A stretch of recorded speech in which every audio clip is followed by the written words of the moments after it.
কোনো জিনিসই আমার কাছে ফেলার নয়, জানেন তো। এই যে এই প্লাস্টিকগুলো দিয়ে ওই যে তাকের ওপরের ঢাকাগুলো বানানো হয়েছে, তো এই টুকরোটা আমি রেখে দিয়েছি, বাকিগুলো ফেলেছি, এটা রেখে দিয়েছি। আর এটা দিয়ে দুটো ছোট ছোট দোলনা বানাবো, এটা দিয়ে তো খুব সুন্দর হবে।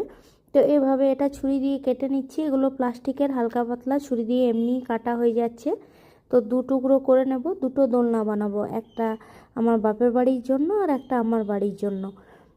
দু টুকরো আমার বানানো হয়ে গেছে। আর একটা লোহার কোনো জিনিস গরম করছি, যেটা দিয়ে আমি এটার ফুটোগুলো বানাতে পারবো।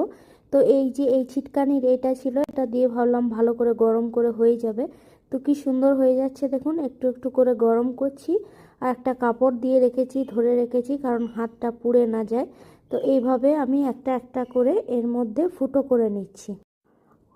এভাবে হয়ে গেছে ফুটো করা। আর এই যে সাদা রঙের দড়িটা রেখেছি, এই সাদা রঙের দড়িটা দিয়ে বানাচ্ছি। তো এভাবে ওপর থেকে পার করে নিলাম, আর নিচে একটা করে নট দিয়ে দেবো। নট দিলে আর দড়িটা খুলে আসবে না, শক্ত মজবুত হয়ে থাকবে। তো এভাবে দিয়ে নিয়েছি, চারপাশে চারটা নট দিয়ে দিয়েছি, আর ওপরটা এভাবে বেঁধে দিলাম। তো ওপরটা কাঁচি দিয়ে ভালো করে সমান করে কেটে নিলাম। তারপর এই সুতোগুলো একটু এইভাবে ছাড়িয়ে নেব কাঁচি দিয়ে। তাহলে কি হবে, জিনিসটা পমপমের মতো হয়ে যাবে, দেখতে সুন্দর লাগবে, লাগছে না সুন্দর? চলুন, এটা বানানো হয়ে গেছে। এই দেখুন, দোলনা খুব সুন্দরভাবে আমার রেডি হয়ে গেছে। এবার এই যে পুরী থেকে এই পুতুলগুলো অনেক কটা আমি কিনে এনেছি।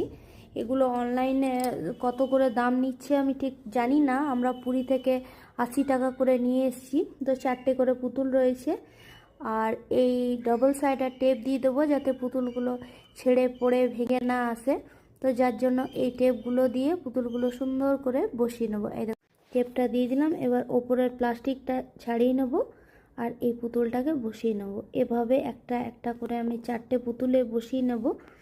আর এগুলো দেওয়ালে একটু প্রেক গেঁথে দিলে ভালো হয়, তাহলে এই দোলনাগুলো সুন্দর থাকবে। বিশেষ করে এই জিনিসটা বাইরের বসার ঘরে উত্তর পূর্ব এদিকে মুখ করে রাখলে ভালো, খুব শুভ আর কি। তো এখানে আমি আরেকটা দিয়ে দিলাম, বাস। এবার আরেকটা দিয়ে দেবো। আর এইটা আমার বাপের বাড়ির জন্য বানিয়ে দিলাম, আর একটা আমার বাড়ির জন্য বানাবো। আর সবারই এটা খুব পছন্দ, সবাই বলছে আমাকেও বানিয়ে দিবি, আমাকেও বানিয়ে দিবি। তো একটা করে ভাবছি সবাইকে এভাবে বানিয়ে দেবো। কাঠের টুকরো তো বাড়িতে থাকেই। আর এভাবে এটা এখানে আপাতত রাখলাম, দেওয়ালে একটা প্রেক লাগাতে হবে। তারপর এটা সুন্দর করে সাজিয়ে রাখবো। কেমন হয়েছে আপনারা অবশ্যই জানাবেন, ভালো লাগলে লাইক।